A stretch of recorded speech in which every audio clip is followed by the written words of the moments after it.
right, so we are looking at the second half of section 1.3 today, picking up in the middle of page 42 with combinations of functions. First half of this lesson, we were looking at ways that we could transform individual functions, stretching, shifting, reflecting, shrinking, all of those types of things. Now we want to look at ways that we can combine two different functions with combinations and compositions. So still making new functions from old functions as the title of this lesson, but working with two different functions now to create the new one. So in the middle of 42, they remind us that a combination of functions is just like an algebra of functions. It's when I go through and add two functions, subtract them, multiply them, or divide them. And so those formulas there are on the bottom of page 42 for how we will do those combinations. So the first example that they give us here, example number 6, they give me f of x is equal to the square root of x and g of x is equal to 4 minus x squared. And they ask me to combine those functions in 4 ways. To do f plus g of x, which my formula says is just f of x plus g of x. F minus g of x, the formula f of x minus g of x. F times g of x, which is f of x times g of x. And f divided by g of x, which is f of x divided by g of x. Okay, so for that first one, for f plus g of x, they told me to take f of x and add g of x. So I'm going to take my f of x function and add my g of x function, and then I'm just going to simplify in any way that I could. In this particular case, there's no way to simplify that, so that's literally my answer. Similarly, for f minus g of x, that's just f of x minus g of x, and I wouldn't be able to simplify that one either. Now, when we get to f of x times g of x, because I have a radical times a radical, remember we do have the property that if you're multiplying radicals, you can combine them under one single radical. So I could do that with this. I could combine the x times the 4 minus x squared under my radical, and then that would give me the square root of 4x minus x cubed under my radical. And then for the last one, when I divide the radicals, there are two different ways that you might see them simplify this. Because remember, when we're looking at the AP exam at the multiple choice, it's really a game of matching our answer to their answer in whatever form that it might be in. And we play that same game with matching our answers to the odd answers in the back of the book as well. So for this one, you might see them simplify it in one of two different ways. They might combine the two radicals underneath one radical, because remember, we can do that with division. And so that's what we've done here, where we've got everything combined underneath one radical. Technically, for something to be in simplest form, we don't leave a radical in the denominator. But in this setting, where they're trying to make sure you can see we took the f of x function and divided it by the g of x function, you might see them leave it in one of these first two ways. But if we were doing this in traditional algebraic fashion, where we rationalize the denominator to get rid of the radical that's in the denominator, then our answer would look like this last one here. So a couple of different ways that we might see that written. Can you put the x into the 4 minus x? Can we divide the x in the numerator with the 4 minus x squared in the denominator? Can you distribute that x? Sure. In the numerator, yeah, you could distribute that x to the 4 minus x squared. So you could have 4x minus x cubed in the numerator, absolutely, underneath that radical. All right, so the combinations of functions, pretty straightforward. If there's anything that's challenging about them, it's their domains. And so here's what they tell me about the domains of those functions. They tell me that the domain of the combination will be the intersection of the domain of the first function and the domain of the second function.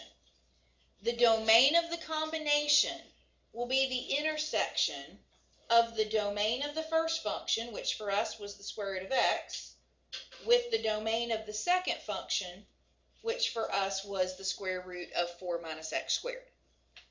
Okay, so let's think about the domains for each of our functions. Let's start with square root of x. Your domain is going to be all real numbers unless you have 0 in the denominator or negative under an even indexed radical like a square root or fourth root, right? So we do have a radical here, so what are we going to do? Take what's under the radical and do what with it? Greater than or equal to 0, right. So we're going to have x is greater than or equal to 0. For our domain in interval notation, that would be bracket 0, infinity parenthesis. For the second one, I start the same way. I'm going to take what's underneath the radical and set it greater than or equal to 0, but that's a polynomial inequality. Now, we tackled inequalities in our appendices, so we've done this already this year. But remember that when you have a polynomial inequality, you have to make a sign graph. So we're going to set that equal to 0, and those solutions will be our critical numbers. So we took the 4 minus x squared, set it equal to 0. I added x squared to both sides, and then took the square root of both sides. Don't forget to put in your plus or minus when you put in the square root. So that gave me critical numbers of positive 2 and negative 2. So on my sign graph, I plotted positive 2 and negative 2 for my critical numbers. Now I need a test point, right? So I'm going to choose 0 as my test point, since it's not one of my critical numbers. If I plug 0 in, I get 4 minus 0 squared. That's a positive 4, so that means that at 0, this is positive. So my entire interval here will be positive. Cross a single critical number, and the sign changes to negative, so this interval will be negative. Or you could do another test point in that interval if you wanted to check that it's negative. Cross a single critical number, and on this side, that interval, it will change, the sign will change, so that interval will be negative, or you could choose another test point for that interval as well. Okay, so now that we have our sign graph, we wanted to know where this was greater than or equal to 0. Is that positive numbers or negative numbers? Greater than or equal to 0, positive or negative? Positive, right. So I'm going to choose the positive piece of this sign graph.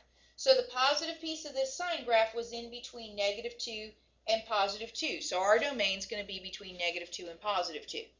Because it was also equal to 0, then we're going to be equal to that positive 2 and negative 2, because remember, those were the solutions that we got when we set it equal to 0. So we represent that with our brackets.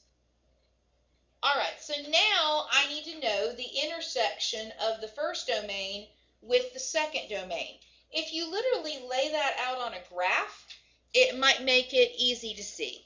So if I'm graphing negative 2 to positive 2, that's like closed dot at negative 2 or bracket at negative 2, going to positive 2, closed dot or bracket there as well. And then 0 to infinity, we were equal to the 0 and going off to infinity. So the only place that both of those functions exist are between 0 and 2. And I did have a 0 value and a 2 value at each of those, so I can use brackets with that. So the domain for my combination is going to be from 0 to 2 for the addition, subtraction, and multiplication. When I hit the division, remember that my domain is all real numbers unless I have a negative under an even indexed radical or a 0 in the denominator. So when I hit division and I go to give the domain for this guy, things are going to change, right? Because there's going to be an additional exclusion that I didn't have to worry about with the first 3 combinations. I'm going to have to make sure for my 4th combination with the division, I'm going to have to make sure that denominator doesn't equal 0. So think about that denominator. It's the square root of 4 minus x squared. We addressed that over here in the domain, but when we addressed it, we said that it could be greater than or equal to 0. How do we need to change that? Make it just greater than. It can't be equal to 0 anymore because it's a denominator now, right?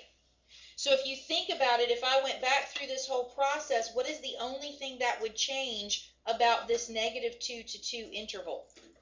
It would be parentheses instead of brackets, right? Because I can't be equal to anymore, right? So if I came down here then, and I changed from -2 to 2, if I changed those to open dots or I changed those to parentheses, is that going to change the bracket on my 0?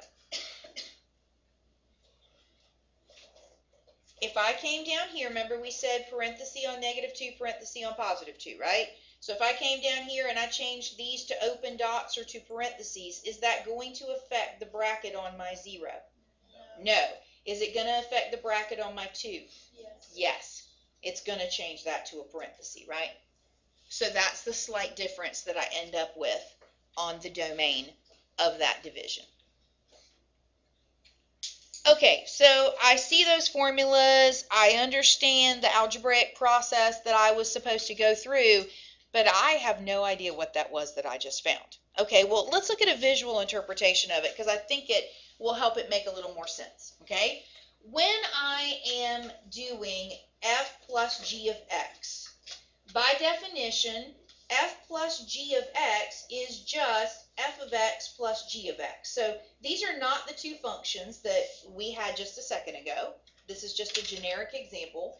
But if my f of x was here and my g of x was here, if I wanted to find f plus g of x, I am literally saying green plus blue equals red. You could go through point by point and say, okay, over here, green looks like it's about 0.2 as a y value, and the blue function looks like it's about 1.8 as a y value. So if I do 0.2 plus 1.8, that's going to give me 2 for my combination y value. And sure enough, that's that point right there on the red function. I could come over here and say, if I'm right here, that looks like about a value of 1 on the green graph, approximate value of 2 on the blue graph, so 1 plus 2 gives me a value of 3 up here on the red graph. So I could go through point by point and just pull off and say y plus y equals y. Y plus y equals y. There are some of you that are more visual that you can just look at that and you can say, okay, if I take that green graph that's that curve and I add a line to it that's almost at 2. It's kind of a little below 2 and then it goes up to a little above 2. So I'm adding about 2 to every one of those values. And because that line is slightly increasing, then this function is going to get slightly taller as it goes as well. So there are some of you that you literally could take this green graph and you could come up here 2 higher and you could draw it so that it was slightly taller and you could get a really good approximation without needing to do the point plotting. Whichever way you need to go, if you're more of a visual person or if you're more of an algebraic person, you know, whichever works for you. If you need to go through and say y plus y equals y, y plus y equals y, y plus y equals y, do that. So here are the two functions that we just worked with in our combination. We had y equals f of x, which was the square root of x, and y is equal to g of x, which was the square root of 4 minus x squared, and they asked me to do f plus g of x. This gives us a really good understanding of that domain concept. Remember they said that the domain of your combination would just be where the domain of the original two functions intersected or where they both existed? And that makes sense if I look at it on the graph, because how am I going to be able to come over here and say green plus blue equals red if there is no green, right? There'd be no way to add two functions where one of them doesn't exist. So it makes it easier for us to see, okay, the domain for the second function was from -2 to 2. The domain for the first function was from 0 to infinity, but the only place that I was able to have a combination of them is where they both existed, and that was only in this region from 0 to 2. And again, we could go through and say, okay, in that region from 0 to 2, I could say green plus blue equals red. Green plus blue equals red. Green plus blue equals red, as far as I needed to go. Okay. And we could do a similar example of the subtraction and of the multiplication and of the division if we wanted to. Right? So that's our combinations of functions. The second type of new function from old functions that we want to look at is a composition of functions. Bottom of page 43, composition of functions. Now, a couple of different ways that we usually denote a composition. You might see it written like f of g of x, almost looks like fog. F of g of x, or you might be more comfortable with it in this notation, f of g of x. Doesn't matter, you'll notice on the top of page 44 that they define it both ways. So whichever of those notations you prefer is perfectly fine. So if they give me f of x is x squared and g of x is x minus 3, and they ask me to find f of g of x, start with the inside function and work your way out. So start with g of x. G of x was x minus 3, so let's replace g of x with what it was equal to. So I'm going to replace g of x with what it was equal to, which is x minus 3. Now, I have f of x minus 3. That's just normal function notation, right? We've done that already this year. What does f of x minus 3 tell me to do? Put x minus 3 where? In the place of x, right. In which function? The f function, right. So when we see f of x plus minus 3, that literally means put x minus 3 in the place of x in the f function. So you're exactly right. I'm going to square it. I'm going to have x minus 3 squared. We can do compositions in any order. Instead of doing f of g of x, we could do g of f of x. All right, if I have g of f of x, that means that I'm going to put f of x into the g function. So let's replace f of x with what it's equal to, and that would give me g of x squared. What does g of x squared want me to do? Put x squared in for x in which function? The g function, right. So we're going to come up here in the g function and put x squared in the place of x. So we put x squared in the place of that x right there, and we'd have x squared minus 3. You can even do f of f and g of g, and you can do f of g of g. I mean, you can do multiples of these. You can compose a function with itself or with another function. Now, just like with our combinations, the trickiest thing about this is the domain. When you're looking at the domain of a composition, the domain of a composition is going to be the intersection of the domain of the inside function and the domain of the final answer. When you're looking at a composition, your domain is going to be the intersection of the domain of the inside function and the domain of the final composition. All right, here's what I'm talking about. Let's say that we had f of g of x, because of course this is going to change based on the composition that I have. When we say domain of the inside function, it depends on what my inside function is, right? So if I had f of g of x, my inside function is g of x, so my domain would be the intersection of the domain of the inside function and the domain of the composition, the final answer. So let's take this example 7 we had a second ago, and let me alter it for you in just one little way so you can see the significance of the domain. If I change g of x to, instead of it being x minus 3, I'm going to make it the square root of x minus 3, okay? So if we did f of g of x, we would put g of x, the square root of x minus 3, in the place of g of x. So now we've got f of the square root of x minus 3. That means put that radical in the place of x in the f function. So that's going to be the radical squared. Well, when I square that radical, it goes away. And so if I only look at my final answer is a polynomial. So I would look at that and go, oh, all real numbers is my domain. I don't have any exclusions. Okay, well then you explain to me how I can't find f of g of 1. Let me show you. If I have f of g of 1, I'm going to put 1 in the place of 1 in the place of x in the g function. So I come up here and I put 1 in the place of that x in the g function. That would give me the square root of 1 minus 3. That's the square root of a negative 2. That's an imaginary. Remember, I'm not allowed to get imaginaries, right? When we're talking about domain and range, I have to put in values for x that give me real answers for y. That's why we exclude a negative under a radical from our domain in the first place, right? So that's why I can't just look at my final answer, because the value that I plug in has to work in that inside function as well. So that's why I also have to look at the domain of that inside function. If I had considered the inside function, the domain of g of x, I would have seen that was a radical and said, okay, take what's underneath my radical, x minus 3, and set it greater than or equal to 0. That would have given me the domain restriction of 3 to infinity. So when I intersect that domain restriction of 3 to infinity with no domain restrictions on my final answer, then that intersection would have yielded that domain restriction of 3 to infinity.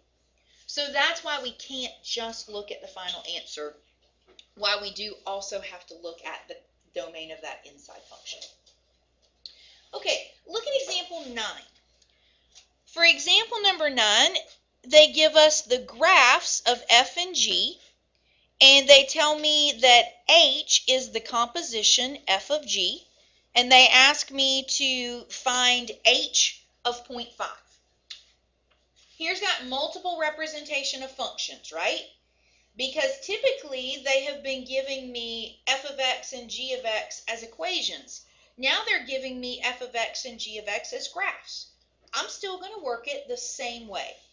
They told me that h of x is f of g of x, and they want me to find h of 0.5. So I'm going to put 0.5 in for x, so I'm going to come over here and put 0.5 in for x. All right? Ignore the f for just a second. Let's focus just on g of 0.5. Ignoring the graph for a second as well, what does g of 0.5 typically tell you to do? Put 0.5 in for x and find y.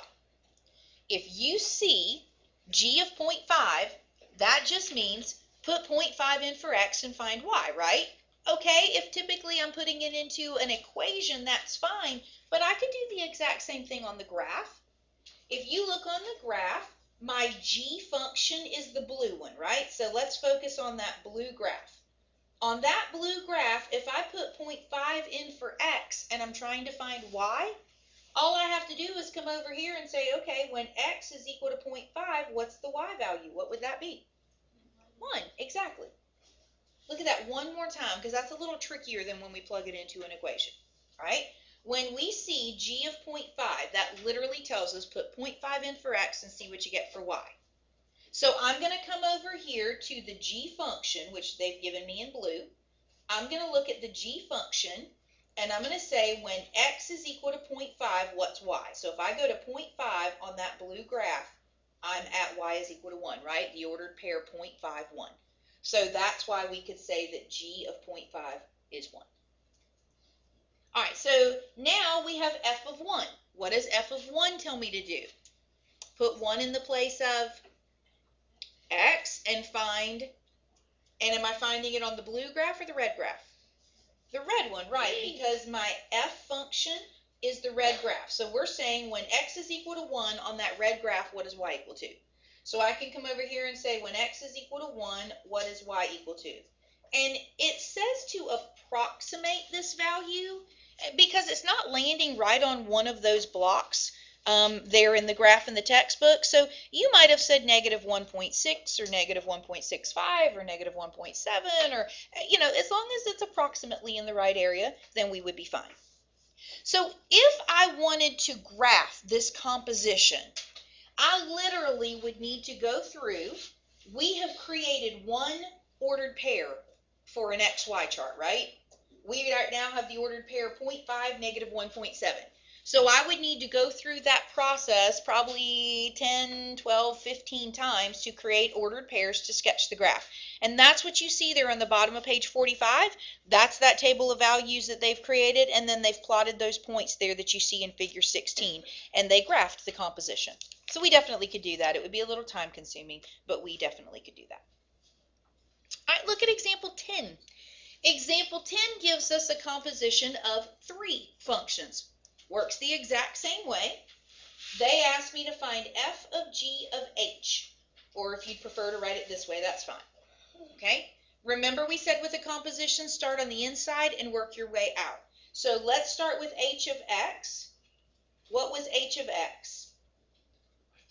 X plus 3. So just replace h of x with what it's equal to, x plus 3. So now I have f of g of x plus 3. I'm literally going to put my finger over this f right here and just ignore it. I have g of x plus 3. What does g of x plus 3 mean? X plus 3 in the place of x in the g function. Yes. So we're going to come up here and we're going to put x plus 3 in the place of x in that g function. So exactly, that would be x plus 3 to the 10th. So since g of x plus 3 was x plus 3 to the 10th, replace that whole thing, g of x plus 3, with x plus 3 to the 10th. So now I have f of x plus 3 to the 10th. So I'm going to put x plus 3 to the 10th in the place of x in the f function. So I'm going to put it right there and right there. So it's going to be in my numerator, and then it's going to be in my denominator plus 1. So it's going to be in my numerator, and it's going to be in my denominator plus 1. All right, last thing they ask us to do, example number 11, they ask us to do a decomposition of functions. So basically they want me to undo what we've been doing for the last half of the lesson today. We've been putting functions together. They're going to give me a function that's already composed, already put together, and they're going to ask me to break it back apart.